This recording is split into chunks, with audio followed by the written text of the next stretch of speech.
வணக்க மக்களை, welcome to PYN movie review Tamil. So அதோட நம்ம எந்த மூவியோட ரிவ்யூ பற்றி பார்க்க போகிறோம்னா, மலையாள மூவியாக நம்ம தமிழ் டப்பிங்லேயே வெளியாகிருக்கிற சூத்திர வாக்கியம் மூவியோட ரிவ்யூ தான் ஃப்ரெண்ட்ஸ் பார்க்க போகிறோம். சூத்திர வாக்கியம் இந்த படத்தோட கதையை பற்றி நம்ம சொல்லணும்னா, இந்த படத்தில் நம்ம ஹீரோ பேர் கிறிஸ்துவ சேவியர். இவர் வந்து பார்த்திங்கன்னா ஒரு நேர்மைக்காத ஒரு SIF போலீஸாக வந்து பார்த்திங்கன்னா இருக்கிறாப்புல. இவர் வந்து பார்த்திங்கன்னா இவர் டியூட்டியில் ரெகுலராகவும், அதே நேரத்தில் ஈவினிங்கில் ரெகுலராக ஒரு பார்த்திங்கன்னா ஒரு ஸ்கூல் பசங்களுக்கு கிளாஸ் எடுக்கிற ஒரு வாத்தியாராகவும் வந்து பார்த்திங்கன்னா இருக்கிறாரு.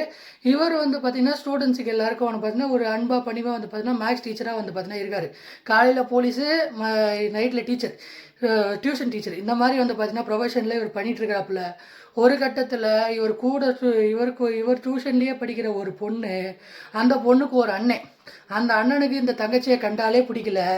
எப்போ பார்த்தாலும் பிரச்சனை தான். அவனுக்கு இந்த தங்கச்சியை கண்டாலே பிடிக்கல. எப்போ பார்த்தாலும் இவளை ஏதாவது ஒரு வெறுப்பு, ஏதாவது ஒரு அடிச்சுட்டே இருக்கிறான். ஒரு நாள் அந்த பொண்ணு அடி வாங்கி அவங்க அண்ணன்கிட்ட அடி வாங்கி டியூஷனுக்கு வர, அந்த நேரத்துக்கு வந்து பார்த்திங்கன்னா இவர் என்னம்மா ஆச்சுன்னு இந்த நம்ம ஹீரோ வந்து பார்த்திங்கன்னா அந்த பொண்ணுக்கிட்ட என்னம்மா ஆச்சுன்னு கேட்க, அதில் இவங்க அண்ணன் போட்டு அடிச்சிட்டான் அப்படின்னு அந்த பொண்ணு சொல்ல, உடனே இவர் போய் வந்து பார்த்தீங்கன்னா அந்த பையனை கூப்பிட்டு சலார்னு ஒரே ஆட்டை விட்றாப்புல.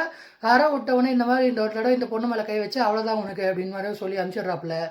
அதுக்கப்புறம் ஒரு கட்டத்தில் அவங்க அண்ணன் வந்து அந்த பொண்ணோட அண்ணனை வந்து பார்த்தீங்கன்னா காணாமல் போயிடுறாப்புல. இதுக்கப்புறம் இந்த கதையில் என்ன தான் நடந்தது, இதுதான் இந்த படத்தோட மொத்த கதை. ஸோ இந்த படத்தில் ஷைன் டாம் செக்கோ அவர் தான் வந்து பார்த்தீங்கன்னா இந்த படத்தில் வந்து பார்த்தீங்கன்னா ஹீரோவாக பண்ணியிருக்கிறாப்புல. அவர் கொடுத்த ரோலை அவர் நல்லாவே பண்ணியிருக்காரு அப்படின்னே வந்து பார்த்தீங்கன்னா சொல்லுவேன் இந்த படத்தில். இதை தவிர்த்து இன்வெஸ்டிகேஷன் த்ரில்லர், ஆக்ஷன் த்ரில்லர், இந்த மாதிரி விஷயங்கள் படம் பார்க்குற பிடிக்கிற ரசிகர்கள்லாம் வந்து பார்த்தீங்கன்னா இந்த படத்துக்கு என்னென்ன தேவையோ அதெல்லாம் வந்து பார்த்தீங்கன்னா இந்த டீம் வந்து பார்த்தீங்கன்னா கரெக்டாக பண்ணியிருக்காங்க அப்படின்னே வந்து பார்த்தீங்கன்னா நான் சொல்லுவேன். இதை தவிர்த்து தீபக் பரமலு, அதே நேரத்தில் வந்து பார்த்திங்கன்னா வின்சி, திவ்யா, அசோகன், இவங்கெல்லாம் வந்து பார்த்திங்கன்னா அவங்கவுங்க கொடுத்த ரோலை அவங்கவுங்க வந்து பார்த்திங்கன்னா சப்போர்ட்டிங் கேஸில் சூப்பராக வந்து பார்த்திங்கன்னா பண்ணியிருப்பாங்க. இதை தவிர்த்து இந்த படத்தில் சினிமாட்டோகிராஃபி பொறுத்தவரை என்ன ஒன்று ஓகே தான். மியூசிக்கை என்னை பொறுத்தவரையிலும் இந்த படத்தில் வரிக்கான ஒரு சாங் வரும், கிளாசில் கதிரே கனவில்னு ஒரு சாங் வரும். இது எல்லாமே வந்து பார்த்திங்கன்னா கேட்கும்படியாக ரசிக்கும்படியாகவும் இருந்துச்சு. இதை தவிர்த்து இந்த படத்தில் என்ன ஒரு லேகிங் அப்படின்னு கேட்டிங்கன்னா, இந்த படத்தில் யாராவது ஒரு SI இன்ஸ்பெக்டர் மாதிரி இருக்கிற போஸ்டிங்கில் இருக்கிற ஒருத்தர் வந்து பார்த்திங்கன்னா எப்படிப்பா ஒரு ஈவினிங்கில் கிளாஸ் டீச்சராக ஒரு மேக்ஸ் டீச்சராக எடுக்க முடியுமா? அது ரியாலிட்டியில் நடக்குமா? அது வந்து பார்த்திங்கன்னா ரியாலிட்டியில் வாய்ப்பே கிடையாது. ஏன்னா போலீஸ் ஆகட்டும், அதே நேரத்தில் மற்ற டிபார்ட்மெண்ட் டாக்டர்ஸ் ஆகட்டும், வேற ஒரு டிபார்ட்மெண்ட்டில் இருக்கிறவங்களாகட்டும், இந்த டைமுக்கு வேணால் நம்ம இந்த டைமுக்கு போயே நின்னே ஆகணும். அந்த மாதிரி ஒரு சுச்சுவேஷனில் இருக்கிற ஒரு நபர் வந்து பார்த்திங்கன்னா இந்த மாதிரி டியூஷன் எடுக்கிறாரு அப்படின்ற மாதிரி வந்து பார்த்திங்கன்னா ஒரு லாஜிக்கே இல்லாமல் வந்து பார்த்திங்கன்னா இந்த படத்தில் வந்து பார்த்திங்கன்னா ஸ்டோரி ரைட்டிங் வந்து பார்த்திங்கன்னா பண்ணியிருக்காங்க.